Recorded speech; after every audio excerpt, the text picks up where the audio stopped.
अस्सलाम वालेकुम students. 10th science exercise number 1.1 part 2 का पार्ट नंबर 3 करने लगे।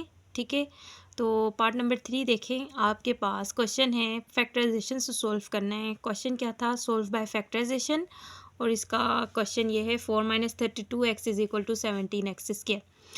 क्योंकि पार्ट 1 में आपको इसका क्वेश्चन नंबर 1 को आपको बहुत अच्छे से फैक्टराइजेशन समझाई गई है। जिसने वो वीडियो नहीं देखी तो सबसे पहले जाके वो वीडियो देखे, तो आपको फैक्टराइजेशन का मेथड बहुत अच्छे से समझाया गया, वो समझ आ जाएगा। तो हम इस सब क्वेश्चन को स्टार्ट करते हैं। सबसे पहले तो इक्वेशन एक तरफ होनी चाहिए, मतलब ये आधी कीमत इक्वल के साइड पे, आधी इस साइड पे, ऐसे ना, इक्वल के एक साइड पे इक्वेशन होनी चाहिए। ठीक है, फिर हम उसको बाय फैक्टराइजेशन सोल्व करेंगे। ठीक है, तो हम क्या करते हैं, 17x², क्योंकि पॉजिटिव है हमारे पास, x² की कीमत हमेशा पॉजिटिव होनी चाहिए। तो हम 17x² को इधर ला के नेगेटिव करने के बजाय 17x² की जगह हम चेंज नहीं करते, क्योंकि वो पॉजिटिव है और हमें चाहिए पॉजिटिव है। हम 32 को ले जाते हैं, ये -32 उधर जाके ये हमारे पास क्या हो जाएगा, +32x हो जाएगा। ठीक है, उधर जाके अगर +32x, अब हमारे पास ये +4 है, क्योंकि इसका साइन इसके साथ नहीं है, तो इसका मतलब ये +4 है। ठीक है, अगर साइन ना हो तो वो प्लस में होता है, अगर +4 है ये उधर जाके हो गया -4। तो इस साइड पे क्या रहेगा, इस साइड पे रह गया 0, क्यों कि 17x² उसी साइड पे था। और आप जो है 32 को, क्योंकि यहाँ पे ये नेगेटिव है, उस साइड ले जाके आपने +32x कर दिया, और +4 को उस तरफ ले जाके -4 कर दिया, और इस साइड पे क्या बचा आपके पास, 0। ठीक है, अब हमारी इक्वेशन एक साइड पे हो गई। अब आप बेशक इसको सोल्व करने की खातिर इस साइड पे लिख सकते हैं 17x² + 32x - 4 = 0। आप साइन नहीं चेंज होगी, क्योंकि हमने अब पूरी इक्वेशन को इस साइड पे और 0 को इस साइड पे कर दिया। ठीक है, हमने जगह नहीं चेंज की, हमारी ये कीमत एक साइड पर है और 0 एक साइड पर है। ठीक है, पर हमने इसको इस साइड पे इसलिए लिखा है ताकि तकरीबन बच्चे इस साइड पे इक्वेशन को सोल्व करना सीखा होता है, तो इसलिए उनके लिए आसानी हो जाए।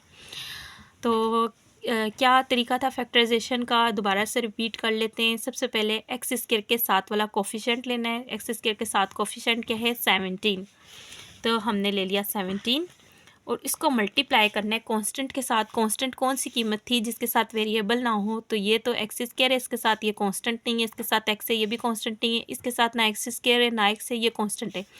तो हमने क्या करना था, हमने x² के कोफिशेंट को, मतलब कि 17 को मल्टीप्लाई करना था कांस्टेंट, मतलब कि -4 के साथ, -4 के साथ आप इसको मल्टीप्लाई करनी है। ठीक है, ये आपके पास आ जाएगा 68 -68। वजह क्या है, -68 इसलिए आएगा क्योंकि 4 के साथ माइनस है। ठीक है, 17 × -4 = -68 आपके पास आ जाएगा। ठीक हो गया। सबसे पहले हमने x² के कोफिशिएंट को और कांस्टेंट को मल्टीप्लाई करना है, मल्टीप्लाई करके एक साइड पे रख देना है। फिर हमने देखना है कि हमें x के साथ वाली कीमत क्या है, 32। हमें 32 भी चाहिए। हमें 32 कैसे चाहिए, हमें दो ऐसी कीमतें चाहिए जिसको मल्टीप्लाई करने से 68 आए, लेकिन प्लस माइनस करने से 32 आए। ठीक है, जैसे क्वेश्चन नंबर 1 में आपको सिखाया गया है। जिसने नहीं समझा उसको बार बार बताया जा रहा है कि क्वेश्चन नंबर 1 जाके लाजमी समझें, फिर ये ज़्यादा अच्छे से समझ आएगी। तो अब हम देखें कि हमें मल्टीप्लाई करने से 68 चाहिए, तो मैंने आपको पेयर ढूंढने का तरीका सिखाया था। सबसे पहले 1 के टेबल में देखना है, 1 के टेबल में 68 कब आता है, 168 ज़ा 68। देन 2 के टेबल में देखना है, 2 के टेबल में 68 कब आता है, 234 ज़ा 68। फिर इसी तरह 3 के टेबल में देखना है आपने, 3 के टेबल में 68 नहीं आता। फिर आपने 4 के टेबल में देखना है, उसमें भी आपके 4 के टेबल में भी 68 नहीं आता। 4 1 ज़ा 4, हाँ आता है। ये आपके पास आ जाएगा 4 × 17, 4 17 ज़ा 68। फिर आपने 5 के टेबल में देखना है, नहीं आएगा। फिर 6 में देखना है, नहीं आएगा। 7 में नहीं आएगा, 8 में नहीं आएगा।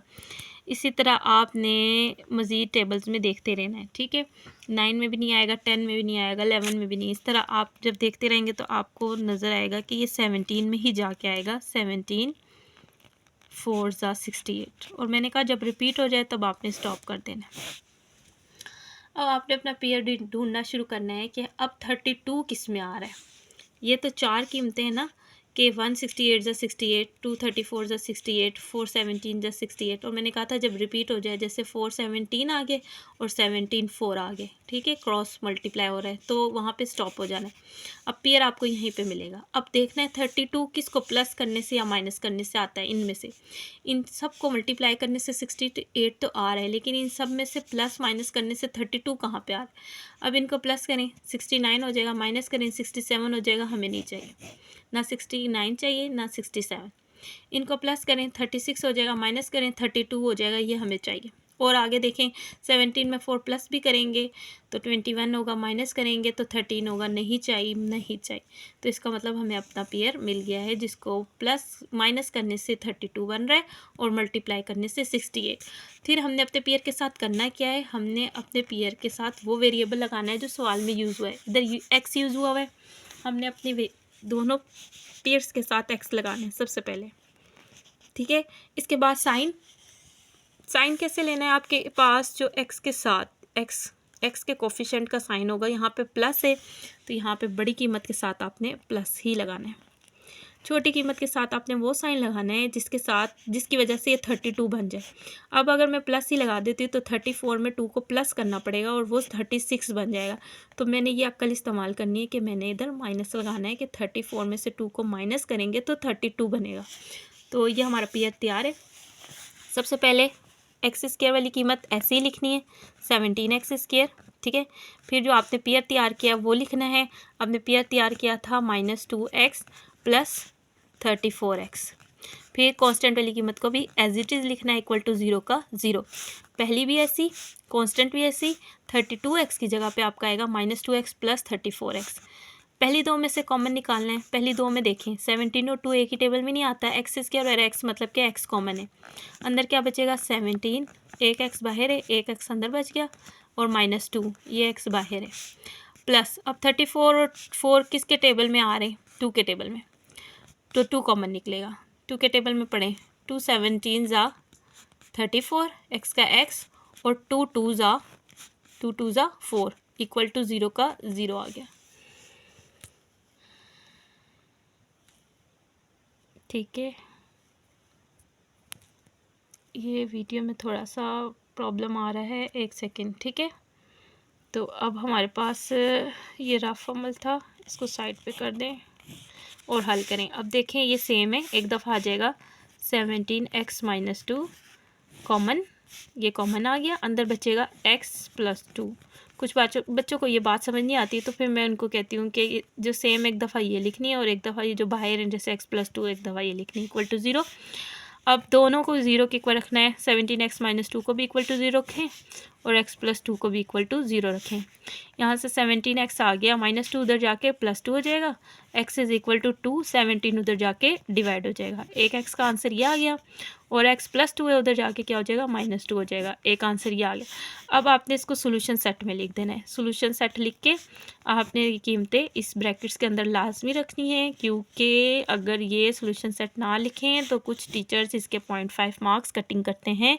सो आपने लाजमी लिखना है। उम्मीद है कि आपको क्वेश्चन समझ आ गई होगी। इसके बाद क्वेश्चन नंबर 4 आ जाते हैं। क्वेश्चन नंबर 4 क्या है भी लिख लेते हैं साथ ही। ये है आपको दी हुई है कीमत, उन्होंने x² - 11x = 152, ठीक है। तो अब करना क्या है, सबसे पहले आपको बताया गया था कि आपके पास इक्वेशन एक साइड पर होनी चाहिए। तो x² क्योंकि पॉजिटिव है इसको ना छेड़ें, इसी तरफ रहने दें। 11x को भी 152 उधर प्लस में, क्योंकि उसके साथ साइन नहीं है, इस साइड पे आके माइनस हो जाएगा। -152 इक्वल टू क्या आ गया 0, क्योंकि उस साइड कुछ नहीं बचा तो 0। अब हमने क्या करना था, x² का कोफिशिएंट लेना था। x² के साथ कुछ नहीं है तो 1 है, तो 1 को हमने 1 लेना है और कांस्टेंट से मल्टीप्लाई करना है। कांस्टेंट है 152, तो कांस्टेंट को और हमने वेरिएबल को मल्टीप्लाई करना है। x² का कोफिशिएंट 1 आ गया, ठीक है, और हमने कांस्टेंट लेना है। कांस्टेंट क्या है, -152। -152 से इनको मल्टीप्लाई करें, 1 × 152, 152 ही आ गया, ठीक हो गया। इसके बाद आपको चाहिए x के साथ वाली कीमत, मतलब कि x का कोफिशिएंट -11। अब हमें पता चल गया है कि हमें मल्टीप्लाई करने से 152 चाहिए और प्लस माइनस करने से 11 चाहिए।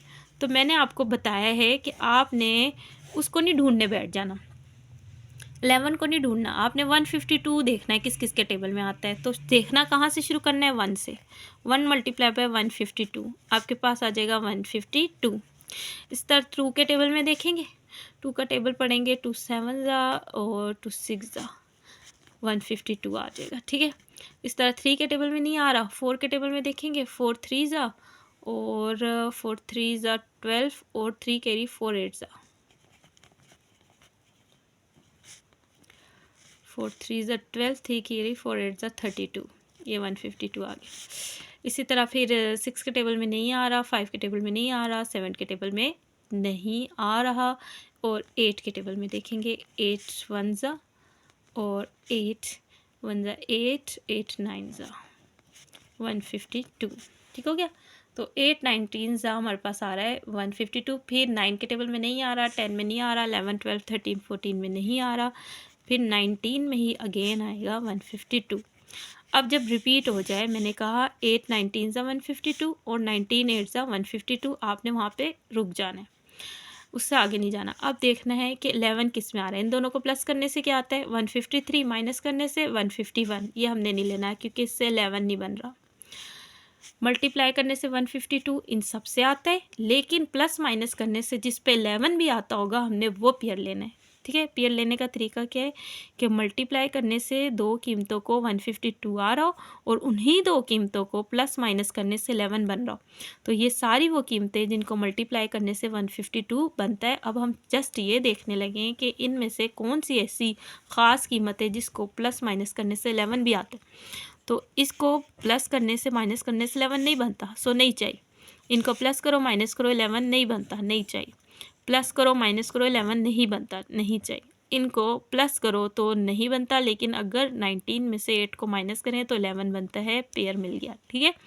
अब पेयर के साथ करना क्या, 8 और 19 पेयर मिल गया है। दोनों के साथ सबसे पहले x लगाना है क्योंकि हमारा वेरिएबल x था, और जाके अपने x के साथ वाली कोफिशेंट का साइन चेक करना है। x के साथ कोफिशेंट 11 है और उसका साइन माइनस है, तो बड़ी कीमत के साथ आके माइनस लगा देना है और छोटी के साथ प्लस। अब लाजमी नहीं है कि छोटी के साथ हमेशा प्लस हो, कभी कभी माइनस भी हो सकता है। छोटी के साथ आपने अक्ल इस्तेमाल करनी है कि देखें प्लस माइनस करेंगे तो ही 11 बचेगा, 19 में से 8 को निकालेंगे तो ही 11 बचेगा। अगर इधर भी माइनस लगा देंगे तो माइनस माइनस तो हो जाएगा प्लस। सो हमने ये हमारी शर्त है कि 19 मतलब बड़ी कीमत के साथ माइनस ही लगाना है क्योंकि यहाँ पे माइनस है, लेकिन छोटी के साथ हमने अक्ल से इस्तेमाल करना है कि भाई प्लस लगाना चाहिए या माइनस। तो यहाँ पे छोटी कीमत के साथ माइनस प्लस लगाना ज़रूरी है ताकि प्लस माइनस माइनस हो। फिर करते क्या है कि एक्स स्क्वायर को एज इट इज़ उतारते हैं, -11x की जगह पे आपने अपना पेयर उठाना है, मतलब कि +8x माइनस 19x, और कांस्टेंट कीमत को ऐसे ही उतारना है 152 इक्वल टू 0 का 0। पहले दो में से कॉमन देखें, x कॉमन है, अंदर बचेगा x + 8।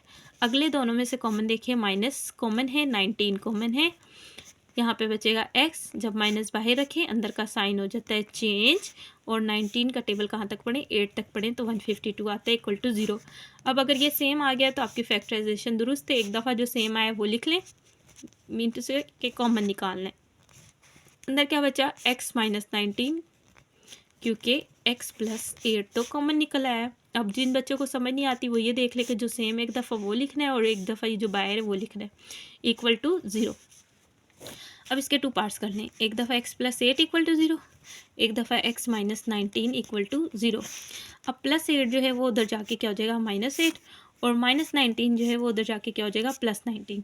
और इसको भूलना नहीं है कि आपने इसको सोल्यूशन सेट में लाजमी लिखना है, क्योंकि कुछ टीचर्स इसके मार्क्स कटिंग करते हैं, पूरे 0.5 मार्क्स कटिंग होते हैं, तो ये आपने कटिंग नहीं करवाने। अपना पूरा सवाल करने के बाद इसको सोल्यूशन सेट में लाजमी लिखना है।